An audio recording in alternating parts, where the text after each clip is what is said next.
이명박 전 대통령이 결국 검찰에 출석을 했습니다. 9시 반 좀 못 돼서 서울중앙지검 앞에 있는 포토라인에 서서 이런저런 얘기를 했는데 우선 좀 틀에서 사실 또 그 역사의 한 하루가 또 기록된 날이잖아요. 두 분이 각자 이 모습을 바라보는 소감부터 좀 말씀을 해주죠. 이전 판사님 먼저 해보시죠. 사필 규정이죠. 사필 규정이다. 예. 그리고 다른 프로그램에서 어떤 분이 얘기하시는 걸 들었는데 수건 사업이 해결됐다는 이야기를 하시더라고요. 예. 예. 그리고 오늘 이제 이명박 피의자도 얘기를 했지만 약간 뭐 워딩 자체는 좀 다른데 역사에서 마지막이 됐으면 좋겠다라고 했는데 그 얘기도 정말 좀 나눠봤으면 좋겠어요. 그러면 그거는 나중에 말씀드리겠습니다.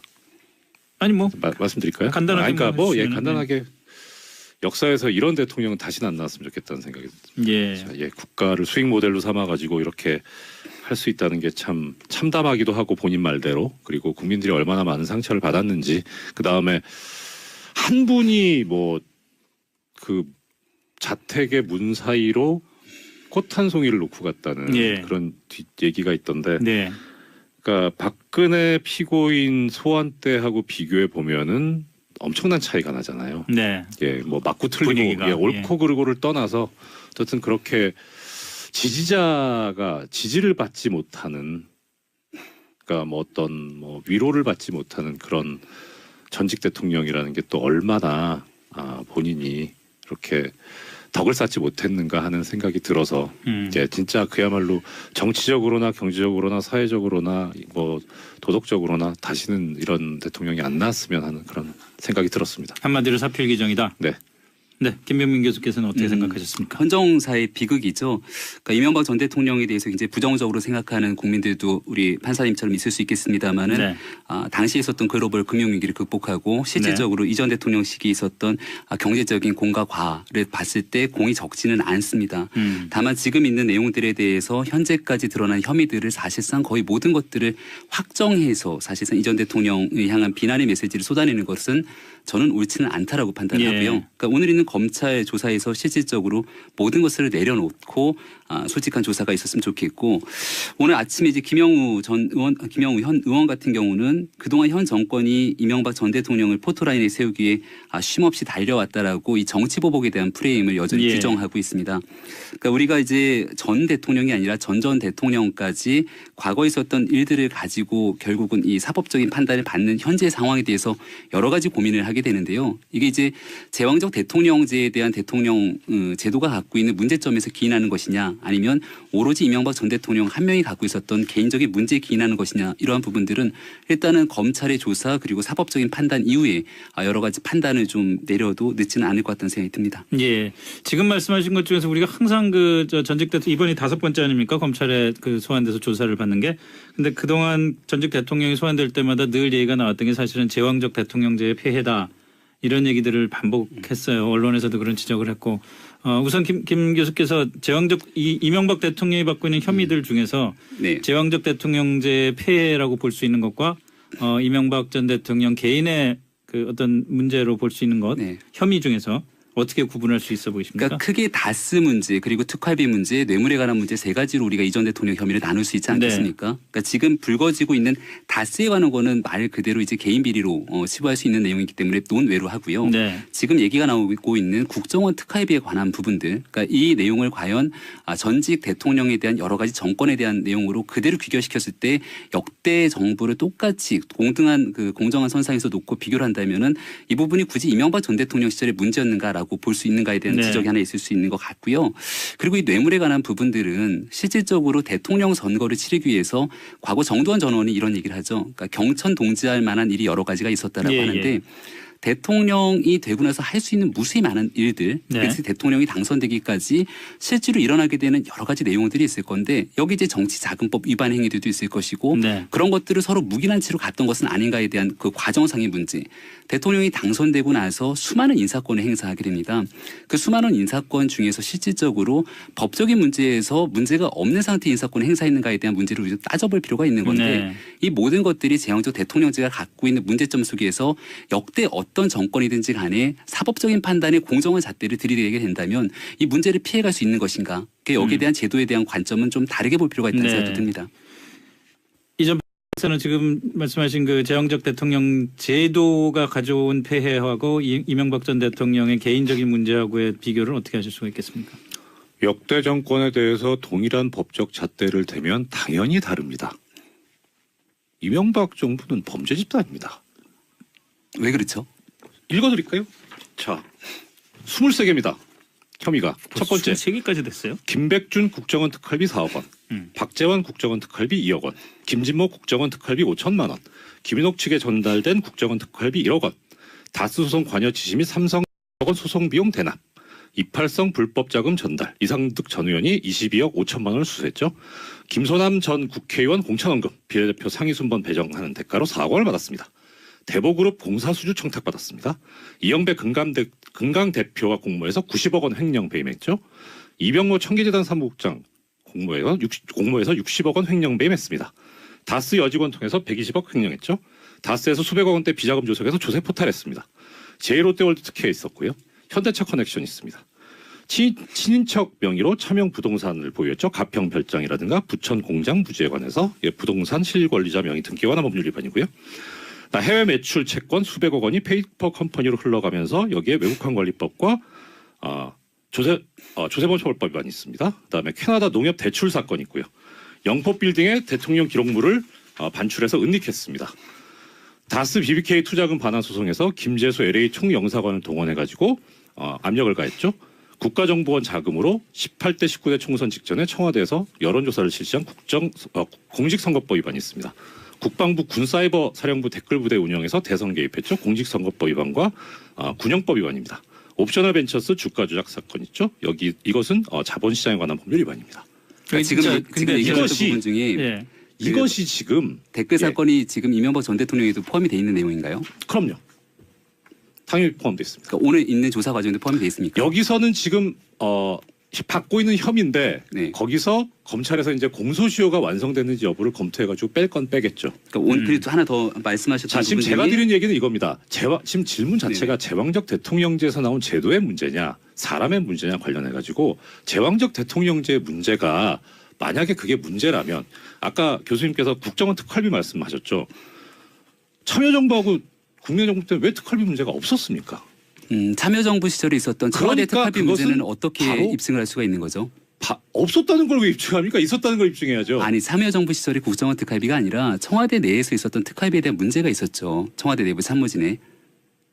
뭐 누구를 얘기하십니까? 그러니까 기사를 검색한 내용들이 저 정확하게 지금 이름 7명이 기록이 안 말씀해 납니다만은 주십시오. 예. 청와대 내에서도 여기서 이렇게 추측으로 얘기하시면 안 되고요. 추측이 아니라 명확한 사실상 팩트가 존재하고 있는 거고요. 그러니까 국정원에 대한 특활비에 대해서 지금은 국정원 특활비를 무단으로 수수하고 전용했다는 문제가 제기되고 있습니다만은 여전히 대한민국 사회에서 특수활동비라고 하는 건 영수증이 없는 돈이기 때문에 노무현 정부 시절에서도 청와대에 있는 인사가 특수활동비에 대한 부정적인 사용으로 인해서 문제가 돼서 사건이 기록된 적이 있습니다. 누구죠? 그러니까 그 내용을 한번 검색하시면 다 나올 건데 제가 정확하게 실명이 기억이 안 안철수 대표도 납니다. 아니고 검색하면 나옵니까? 거짓말을 검색해 드릴까요? 네네. 예, 그러시죠. 그럼 네, 그 네. 검색하시는 동안 제가 네. 다른 얘기 드릴게요. 아까 교수님께서 정도원 의원 얘기하셨는데요. 네.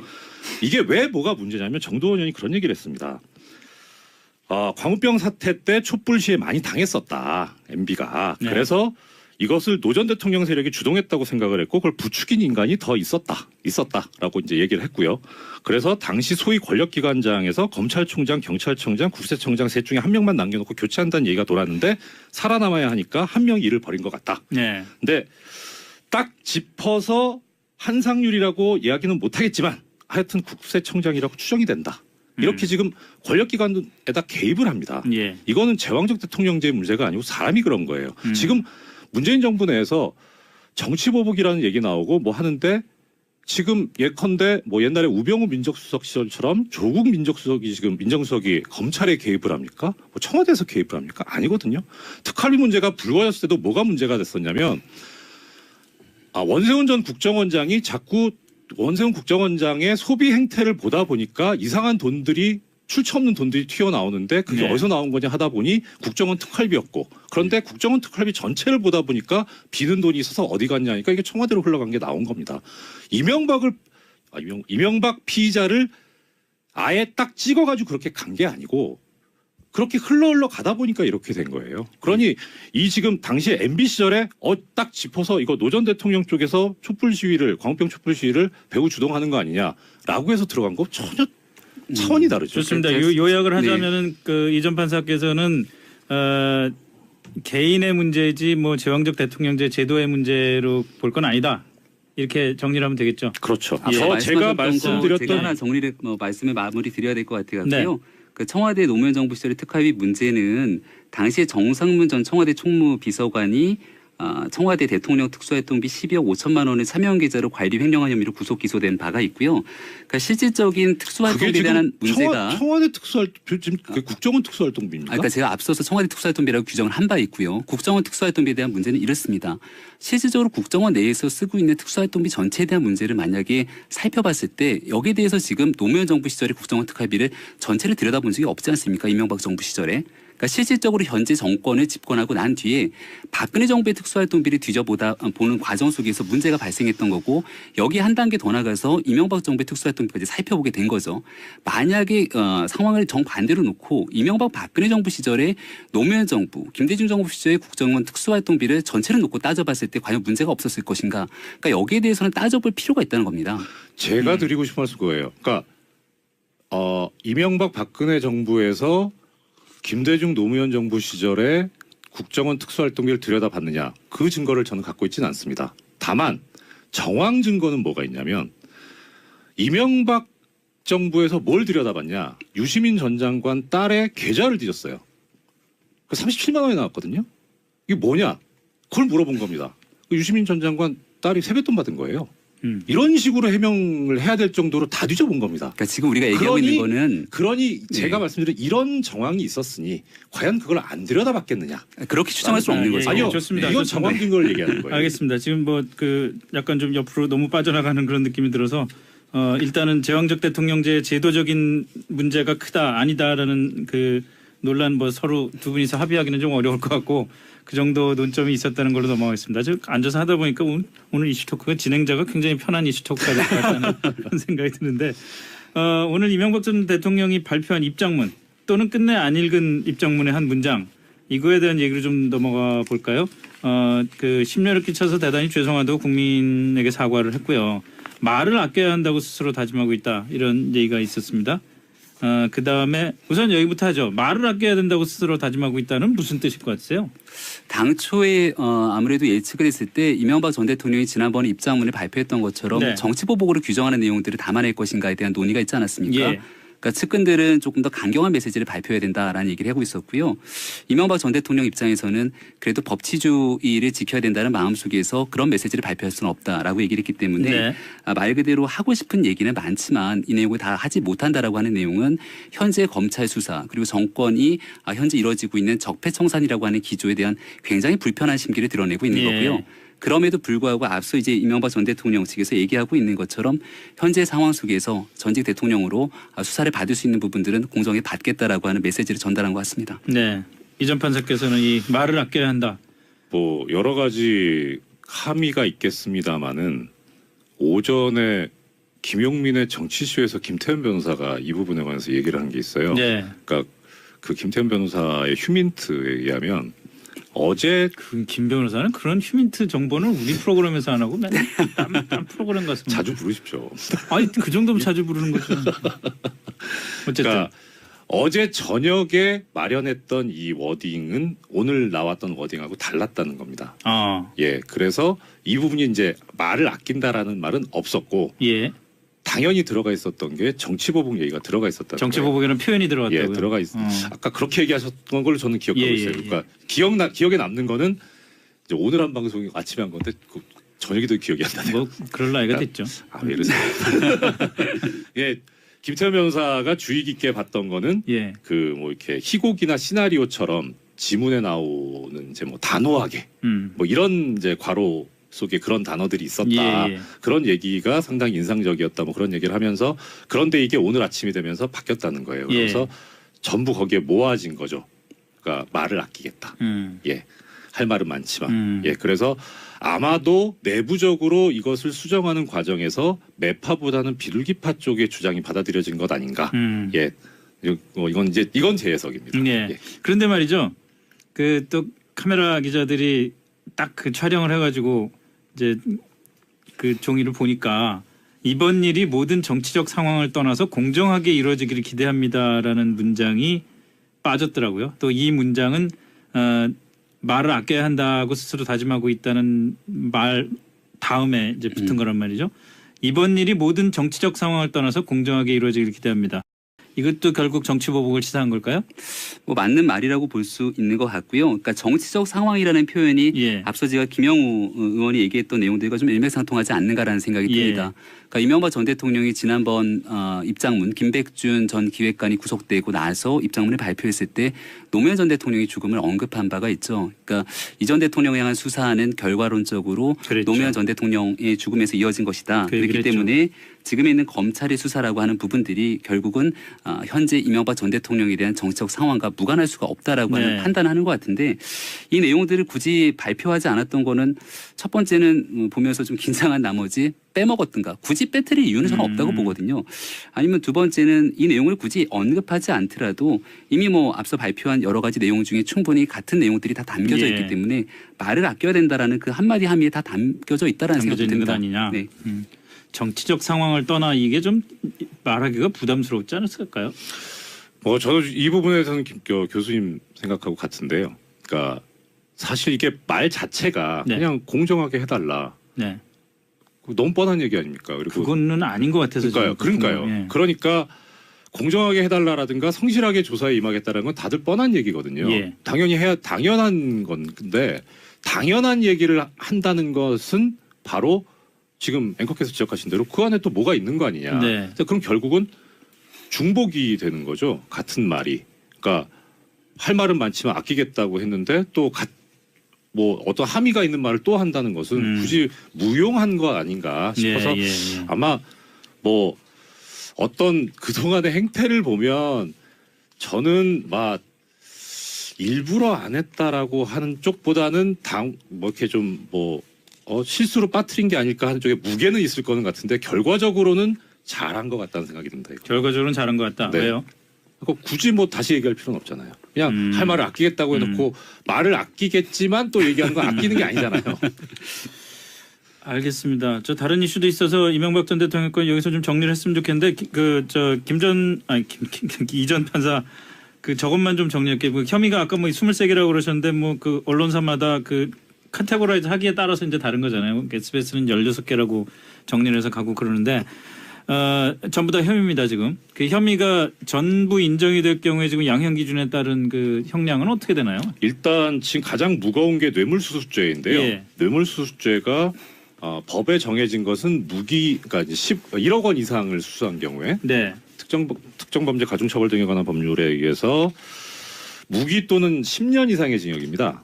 무기 또는 10년 이상. 예, 네. 그러니까 최하가 10년인 거죠. 네. 근데 이제 양형위원회에서 나온 양형 기준을 보면 일단 6단계로 구분하고 있는데요. 1,000만 원 미만, 1,000에서 3,000 사이, 3,000에서 5,000 사이, 5,000에서 1억 사이, 1억에서 5억 사이, 그다음 5억 이상. 5억 이상. 5억 이상이 제일 세죠. 예. 5억 이상을 수수한 경우에 기본적으로 9년에서 12년 사이를 선고를 할 것을 권고를 하고 있어요.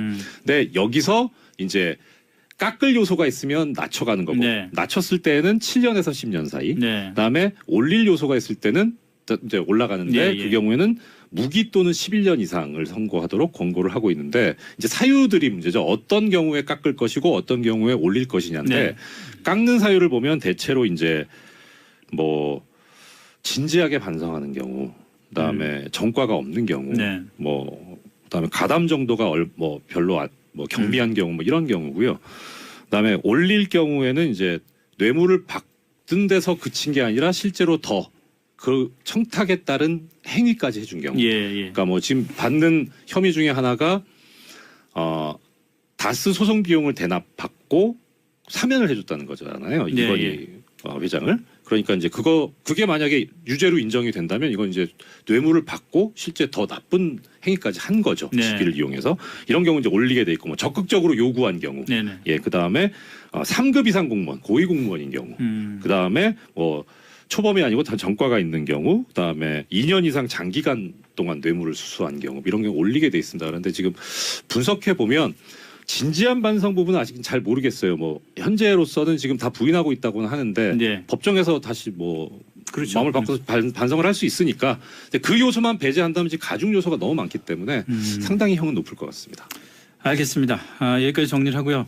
이 얘기를 오늘 나온 뉴스라서 좀 꼭 했으면 좋겠는데 박수현 충남지사 후보, 민주당 충남지사 예비 후보가 사퇴를 했잖아요. 사퇴하면서 명예를 찾겠다 그렇게 사퇴를 했는데 이거 김 교수님 어떻게 보십니까? 박수현 전 대변인 입장에서는 달리 선택의 길이 없었을 것 같다는 생각이 들고요. 그러니까 박수현 전 대변인보다 그러니까 당의 입장에서 선택의 길이 없었을 겁니다. 그러니까 박수현 전 대변인은 본인의 명예를 지키기 위해 그리고 여기서 함께 거론된 인물들, 그러니까 쉽게 말해서 내연녀라고 지칭되는 인물을 이야기하는 것 같은데요. 네. 이런 부분들 속에서 본인이 할 수 있는 소명들은 다 했다라고 하는 거고요. 네. 앞으로 이 예비 후보직을 사퇴했지만 본인에 대한 여러 가지 그동안 왔던 명예훼손 등에 대한 부분들을 회복하기 위한 노력을 하겠다는 얘기를 하게 되죠. 네. 근데 이제 이 박수현 전 청와대 대변인에게 문제를 제기했던 인사가 더불어민주당 같은 당내 당원입니다. 예. 그러니까 그러다 보니까 가뜩이나 안희정 전 지사의 논란 때문에 충청남도 정가가 굉장히 시끄러운 상황에서 안전지사의 가장 절친으로 알려졌던 박수현 전 대변인의 이런 내연녀 공천 사건이 불거지게 되고 이 문제를 정리하지 않은 채로 예비후보 경선이 계속될 경우에는 이 진실 공방으로 이어져서 선거가 진행됐을 경우 실질적인 본선으로 들어가게 됐을 경우에는 엄청난 타격이 입을 수 있는 거거든요. 그렇죠. 그러니까 저는 아마 이 당에서 자진 사퇴 권고를 하는 부분들과 박수현 전 청와대 대변인이 적정 수준에서 받아들여지지 않았을까라는 생각을 갖고요. 다만 애당초에 처음에 문제를 제기했던 거는 내연녀가 있고 그 내연녀를 공천했다는 것에서 시작되는 건데 이 문제를 그냥 당이 덮어버릴 것인가. 에 대한 문제가 남을 겁니다. 그러니까 이런 것들에 대해서 실질적으로 지방선거에서 본선거가 다가오면 다가올수록 결국은 지금까지 드러났던 여러 가지 의혹들이 선거 본게임 과정에서 계속 뜨겁게 다시 제기될 확률이 높을 것 같습니다. 정치적으로는 몰라도 법적으로는 좀 억울하겠어요? 법적으로는 당연히 억울하고 지금 교수님께서 말씀하신 것 중에 이 인과관계가 좀 다른 게 박수현 그 예비 후보를 사퇴를 권고를 했던 게 당에서 다른 게 뭐 예전에 무슨 뭐 내연녀 무슨 뭐 특혜 공천 이건 전혀 사실도 아니고 그 다음에 이제 뭐 무슨 과거 뭐 불륜 뭐 이것도 사실이 아니고 그러니까 이제 말씀하신 대로 억울하다는 그 말씀 당연하고요. 이제 문제는 뭐였냐면 이후에 네. 회유를 하는 듯한 워딩이 있었어요. 예. 그게 하나가 문제가 됐었고 또 하나는 뭐 유권자한테 친근하게 가려고 했는지 모르겠는데 연애하는 도지사가 되겠습니다 이런 말을 한 거예요. 분위기가 이런 상황인데 그래서 사실 그게 가장 큰 부담이 됐었던 거죠. 알겠습니다. 여긴 좀 더 나중에 더 나눠봐야 될 것 같아요. 이슈 토크 오늘 여기서 마무리를 하죠. 이명박 전 대통령이 결국 검찰에 출석을 했습니다. 9시 반 좀 못 돼서 서울중앙지검 앞에 있는 포토라인에 서서 이런저런 얘기를 했는데 우선 좀 틀에서 사실 또 그 역사의 한 하루가 또 기록된 날이잖아요. 두 분이 각자 이 모습을 바라보는 소감부터 좀 말씀을 해주죠. 이전 판사님 먼저 해보시죠. 사필 규정이죠. 사필 규정이다. 예. 그리고 다른 프로그램에서 어떤 분이 얘기하시는 걸 들었는데 수건 사업이 해결됐다는 이야기를 하시더라고요. 예. 그리고 오늘 이제 이명박 피의자도 얘기를 했지만 약간 뭐 워딩 자체는 좀 다른데 역사에서 마지막이 됐으면 좋겠다라고 했는데 그 얘기도 정말 좀 나눠봤으면 좋겠어요. 그러면 그거는 나중에 말씀드리겠습니다. 아니 뭐 말씀드릴까요? 간단하게 그러니까 뭐 해주시면은, 간단하게 역사에서 이런 대통령은 다시는 안 나왔으면 좋겠다는 생각이 듭니다. 국가를 수익 모델로 삼아가지고 이렇게 할 수 있다는 게 참 참담하기도 하고 본인 말대로 그리고 국민들이 얼마나 많은 상처를 받았는지 그 다음에 한 분이 뭐 그 자택의 문 사이로 꽃 한 송이를 놓고 갔다는 그런 얘기가 있던데. 그러니까 박근혜 피고인 소환 때하고 비교해 보면은 엄청난 차이가 나잖아요.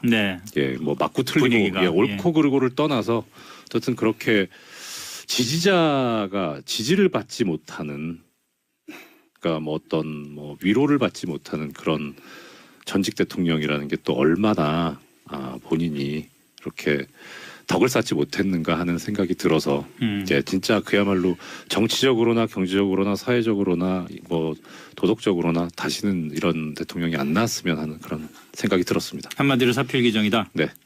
네, 김병민 교수께서는 어떻게 생각하셨습니까? 헌정사의 비극이죠. 그러니까 이명박 전 대통령에 대해서 이제 부정적으로 생각하는 국민들도 우리 판사님처럼 있을 수 있겠습니다만은 네. 당시에 있었던 글로벌 금융위기를 극복하고 실질적으로 이전 대통령 시기에 있었던 경제적인 공과 과를 봤을 때 공이 적지는 않습니다. 다만 지금 있는 내용들에 대해서 현재까지 드러난 혐의들을 사실상 거의 모든 것들을 확정해서 사실상 이전 대통령을 향한 비난의 메시지를 쏟아내는 것은 저는 옳지는 않다라고 판단하고요. 예. 그러니까 오늘 있는 검찰 조사에서 실질적으로 모든 것을 내려놓고 솔직한 조사가 있었으면 좋겠고, 오늘 아침에 이제 김영우 현 의원 같은 경우는 그동안 현 정권이 이명박 전 대통령을 포토라인에 세우기에 쉼없이 달려왔다라고 이 정치 보복에 대한 프레임을 여전히 예. 규정하고 있습니다.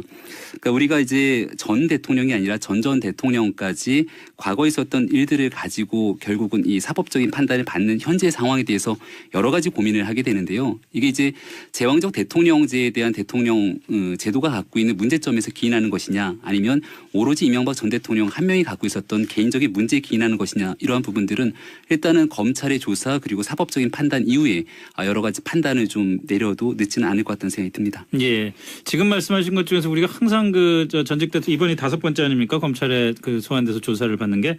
근데 그동안 전직 대통령이 소환될 때마다 늘 얘기가 나왔던 게 사실은 제왕적 대통령제의 폐해다.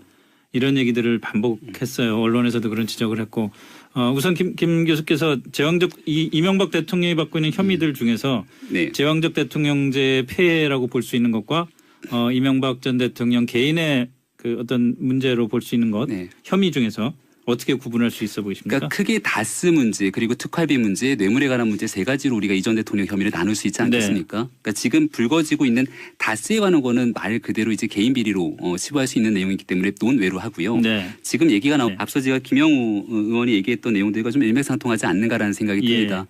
그러니까 이명박 전 대통령이 지난번 입장문 김백준 전 기획관이 구속되고 나서 입장문을 발표했을 때 노무현 전 대통령의 죽음을 언급한 바가 있죠. 그러니까 이전 대통령에 향한 수사는 결과론적으로 그랬죠. 노무현 전 대통령의 죽음에서 이어진 것이다. 그 그렇기 얘기를 했죠. 때문에 지금에 있는 검찰의 수사라고 하는 부분들이 결국은 현재 이명박 전 대통령에 대한 정치적 상황과 무관할 수가 없다라고 네. 하는 판단을 하는 것 같은데, 이 내용들을 굳이 발표하지 않았던 거는 첫 번째는 보면서 좀 긴장한 나머지 빼먹었든가 굳이 빼뜨릴 이유는 저는 없다고 보거든요.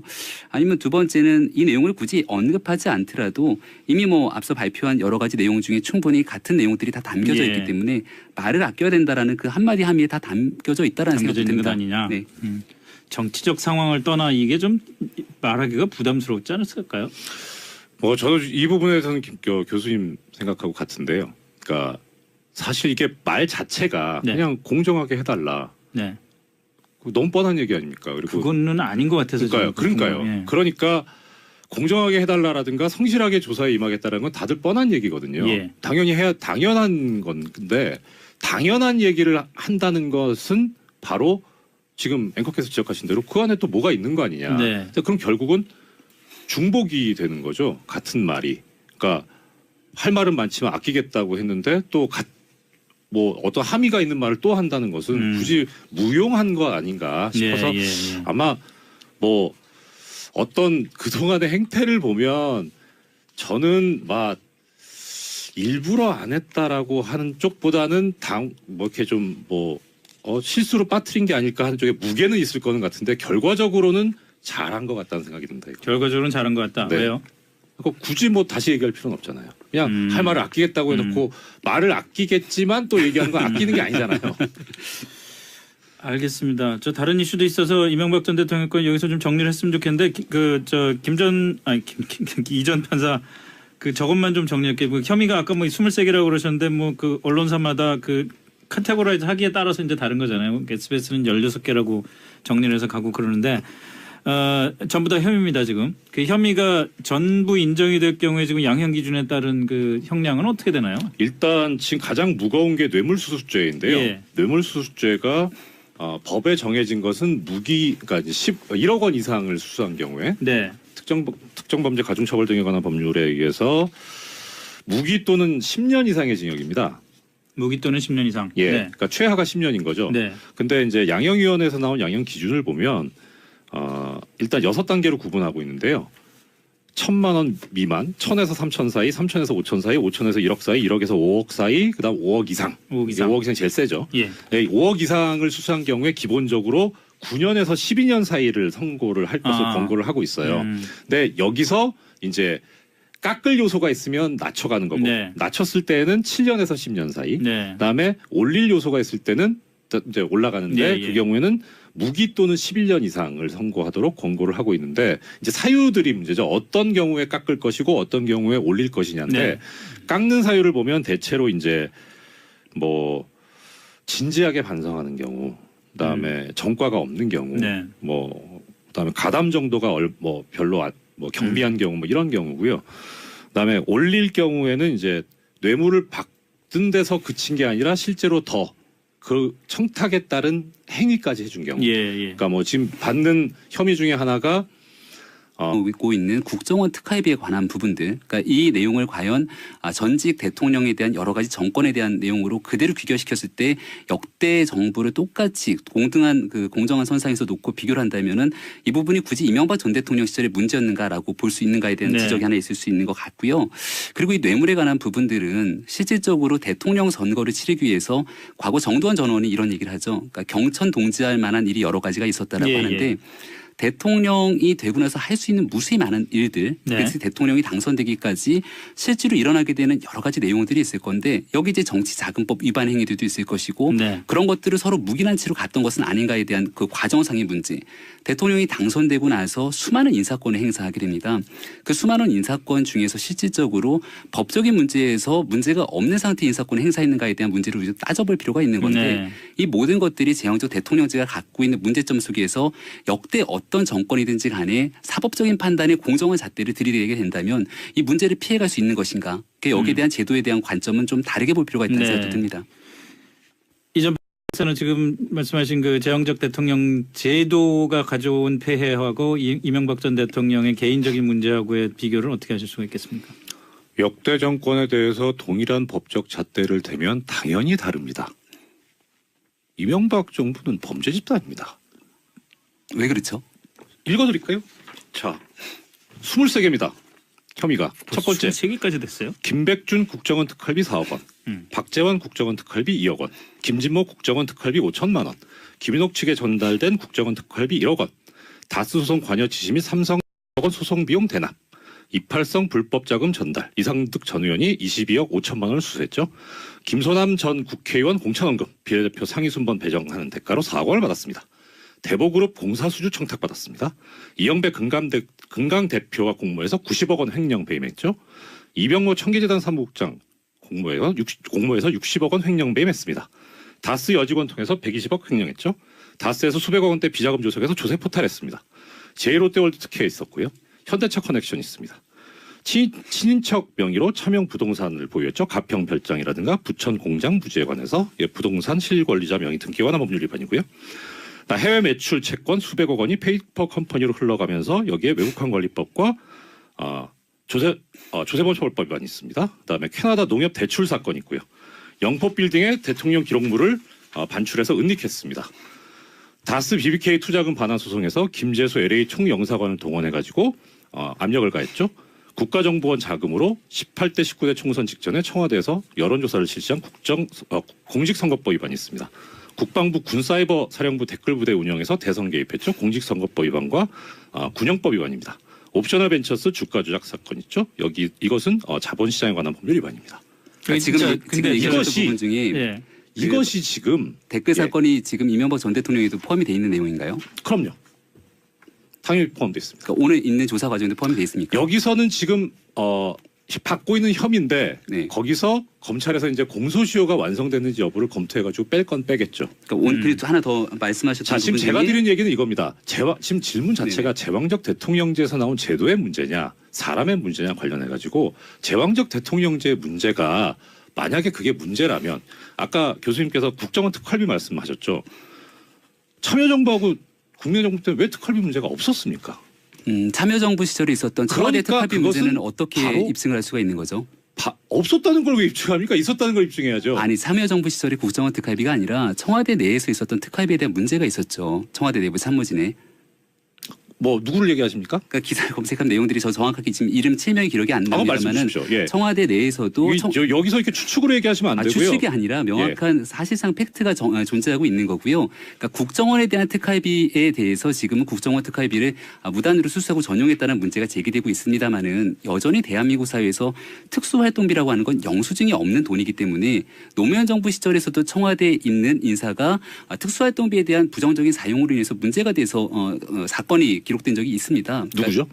그 내용은 아마 검색하시면 다 나올 건데 제가 정확하게 실명이 뭐 기억이 안철수 안 대표 납니다. 가지고 검색하면 나옵니까? 거짓말을 검색해 드릴까요? 네네. 예, 그러시죠. 그럼 네, 그 네. 검색하시는 동안 제가 네. 다른 얘기 드릴게요. 아까 교수님께서 정도원 의원 얘기하셨는데요. 네. 이게 왜 뭐가 문제냐면 정도원 의원이 그런 얘기를 했습니다. 광우병 사태 때 촛불 시에 많이 당했었다. MB가. 네. 그래서 이것을 노 전 대통령 세력이 주동했다고 생각을 했고 그걸 부추긴 인간이 더 있었다라고 이제 얘기를 했고요. 그래서 당시 소위 권력기관장에서 검찰총장, 경찰청장, 국세청장 셋 중에 한 명만 남겨놓고 교체한다는 얘기가 돌았는데 살아남아야 하니까 한 명이 일을 벌인 것 같다. 네. 근데 딱 짚어서 한상률이라고 이야기는 못하겠지만 하여튼 국세청장이라고 추정이 된다. 이렇게 지금 권력기관에다 개입을 합니다. 예. 이거는 제왕적 대통령제의 문제가 아니고 사람이 그런 거예요. 지금 문재인 정부 내에서 정치보복이라는 얘기 나오고 뭐 하는데 지금 예컨대 뭐 옛날에 우병우 민정수석 시절처럼 조국 민정수석이 지금 민정수석이 검찰에 개입을 합니까? 뭐 청와대에서 개입을 합니까? 아니거든요. 특활비 문제가 불거졌을 때도 뭐가 문제가 됐었냐면 원세훈 전 국정원장이 자꾸 원세훈 국정원장의 소비 행태를 보다 보니까 이상한 돈들이 출처 없는 돈들이 튀어나오는데 그게 네. 어디서 나온 거냐 하다 보니 국정원 특활비였고 그런데 국정원 특활비 전체를 보다 보니까 비는 돈이 있어서 어디 갔냐니까 이게 청와대로 흘러간 게 나온 겁니다. 이명박 피의자를 아예 딱 찍어가지고 그렇게 간 게 아니고 그렇게 흘러 가다 보니까 이렇게 된 거예요. 그러니 이 지금 당시에 MB 시절에 딱 짚어서 이거 노 전 대통령 쪽에서 광우병 촛불 시위를 배후 주동하는 거 아니냐라고 해서 들어간 거 전혀 차원이 다르죠. 좋습니다. 그래서- 요약을 네. 하자면은 그 이전 판사께서는 개인의 문제지 뭐 제왕적 대통령제 제도의 문제로 볼 건 아니다. 이렇게 정리를 하면 되겠죠. 그렇죠. 앞서 제가 말씀하셨던 거 말씀드렸던 제가 하나 정리를 말씀을 마무리 드려야 될 것 같아요. 그 청와대 노무현 정부 시절의 특활비 문제는 당시에 정상문 전 청와대 총무비서관이 청와대 대통령 특수활동비 12억 5천만 원을 차명 계좌로 관리 횡령한 혐의로 구속 기소된 바가 있고요. 그러니까 실질적인 그게 특수활동비에 지금 대한 문제가 청와대 지금 그게 국정원 특수활동비입니까? 그러니까 제가 앞서서 청와대 특수활동비라고 규정을 한 바 있고요. 국정원 특수활동비에 대한 문제는 이렇습니다. 실질적으로 국정원 내에서 쓰고 있는 특수활동비 전체에 대한 문제를 만약에 살펴봤을 때 여기에 대해서 지금 노무현 정부 시절에 국정원 특활비를 전체를 들여다본 적이 없지 않습니까? 이명박 정부 시절에. 그러니까 실질적으로 현재 정권을 집권하고 난 뒤에 박근혜 정부의 특수활동비를 뒤져보는 과정 속에서 문제가 발생했던 거고 여기 한 단계 더 나가서 이명박 정부의 특수활동비까지 살펴보게 된 거죠. 만약에 상황을 정반대로 놓고 이명박 박근혜 정부 시절에 노무현 정부, 김대중 정부 시절의 국정원 특수활동비를 전체를 놓고 따져봤을 때 과연 문제가 없었을 것인가. 그러니까 여기에 대해서는 따져볼 필요가 있다는 겁니다. 제가 드리고 싶은 말씀 그거예요. 그러니까 이명박 박근혜 정부에서 김대중 노무현 정부 시절에 국정원 특수활동비를 들여다봤느냐 그 증거를 저는 갖고 있지는 않습니다. 다만 정황 증거는 뭐가 있냐면 이명박 정부에서 뭘 들여다봤냐 유시민 전 장관 딸의 계좌를 뒤졌어요. 그 37만 원이 나왔거든요. 이게 뭐냐 그걸 물어본 겁니다. 유시민 전 장관 딸이 세뱃돈 받은 거예요. 이런 식으로 해명을 해야 될 정도로 다 뒤져본 겁니다. 그러니까 지금 우리가 얘기하고 있는 거는 그러니 제가 네. 말씀드린 이런 정황이 있었으니 과연 그걸 안 들여다봤겠느냐? 그렇게 추정할 수 없는 예, 거죠. 아니요, 좋습니다. 이건 좋습니다. 정황 증거를 얘기하는 거예요. 알겠습니다. 지금 뭐 그 약간 좀 옆으로 너무 빠져나가는 그런 느낌이 들어서 일단은 제왕적 대통령제 제도적인 문제가 크다 아니다라는 그 논란 뭐 서로 두 분이서 합의하기는 좀 어려울 것 같고 그 정도 논점이 있었다는 걸로 넘어가겠습니다. 저 앉아서 하다 보니까 오늘 이슈 토크가 진행자가 굉장히 편한 이슈 토크가 될 것 같다는 그런 생각이 드는데 오늘 이명박 전 대통령이 발표한 입장문 또는 끝내 안 읽은 입장문의 한 문장 이거에 대한 얘기를 좀 넘어가 볼까요? 그 심려를 끼쳐서 대단히 죄송하다고 국민에게 사과를 했고요. 말을 아껴야 한다고 스스로 다짐하고 있다 이런 얘기가 있었습니다. 그 다음에 우선 여기부터 하죠. 말을 아껴야 된다고 스스로 다짐하고 있다는 무슨 뜻일 것 같으세요? 당초에 아무래도 예측을 했을 때 이명박 전 대통령이 지난번에 입장문을 발표했던 것처럼 네. 정치보복으로 규정하는 내용들을 담아낼 것인가에 대한 논의가 있지 않았습니까? 예. 그러니까 측근들은 조금 더 강경한 메시지를 발표해야 된다라는 얘기를 하고 있었고요. 이명박 전 대통령 입장에서는 그래도 법치주의를 지켜야 된다는 마음속에서 그런 메시지를 발표할 수는 없다라고 얘기를 했기 때문에 네. 말 그대로 하고 싶은 얘기는 많지만 이 내용을 다 하지 못한다라고 하는 내용은 현재 검찰 수사 그리고 정권이 현재 이루어지고 있는 적폐청산이라고 하는 기조에 대한 굉장히 불편한 심기를 드러내고 있는 예. 거고요. 그럼에도 불구하고 앞서 이제 이명박 전 대통령 측에서 얘기하고 있는 것처럼 현재 상황 속에서 전직 대통령으로 수사를 받을 수 있는 부분들은 공정히 받겠다라고 하는 메시지를 전달한 것 같습니다. 네. 이전 판사께서는 이 말을 아껴야 한다. 뭐 여러 가지 함의가 있겠습니다마는 오전에 김용민의 정치쇼에서 김태현 변호사가 이 부분에 관해서 얘기를 한 게 있어요. 네. 그러니까 그 김태현 변호사의 휴민트에 의하면 어제 김 변호사는 그런 휴민트 정보는 우리 프로그램에서 안 하고 맨날 딴 프로그램 가서 자주 부르십시오. 아니 그 정도면 자주 부르는 거죠. 어쨌든 그러니까 어제 저녁에 마련했던 이 워딩은 오늘 나왔던 워딩하고 달랐다는 겁니다. 예, 그래서 이 부분이 이제 말을 아낀다라는 말은 없었고 예. 당연히 들어가 있었던 게 정치보복 얘기가 들어가 있었다는 정치 거예요. 보복에는 표현이 들어갔다고요. 예, 들어가 있. 아까 그렇게 얘기하셨던 걸로 저는 기억하고 예, 있어요. 예, 예. 그러니까 기억에 남는 거는 이제 오늘 한 방송이 아침에 한 건데 그 저녁에도 기억이 안 나네요. 뭐 그럴 나이가 됐죠. 아, 왜 이러세요? 예, 김태현 변호사가 주의 깊게 봤던 거는 예. 그 뭐 이렇게 희곡이나 시나리오처럼 지문에 나오는 이제 뭐 단호하게 뭐 이런 이제 괄호 속에 그런 단어들이 있었다. 예, 예. 그런 얘기가 상당히 인상적이었다. 뭐 그런 얘기를 하면서 그런데 이게 오늘 아침이 되면서 바뀌었다는 거예요. 예. 그래서 전부 거기에 모아진 거죠. 그러니까 말을 아끼겠다. 예, 할 말은 많지만 예, 그래서 아마도 내부적으로 이것을 수정하는 과정에서 매파보다는 비둘기파 쪽의 주장이 받아들여진 것 아닌가. 예, 이건 제 해석입니다. 예. 예. 그런데 말이죠. 그 또 카메라 기자들이 딱 그 촬영을 해가지고 이제 그 종이를 보니까 이번 일이 모든 정치적 상황을 떠나서 공정하게 이루어지기를 기대합니다라는 문장이 빠졌더라고요. 또 이 문장은 말을 아껴야 한다고 스스로 다짐하고 있다는 말 다음에 이제 붙은 거란 말이죠.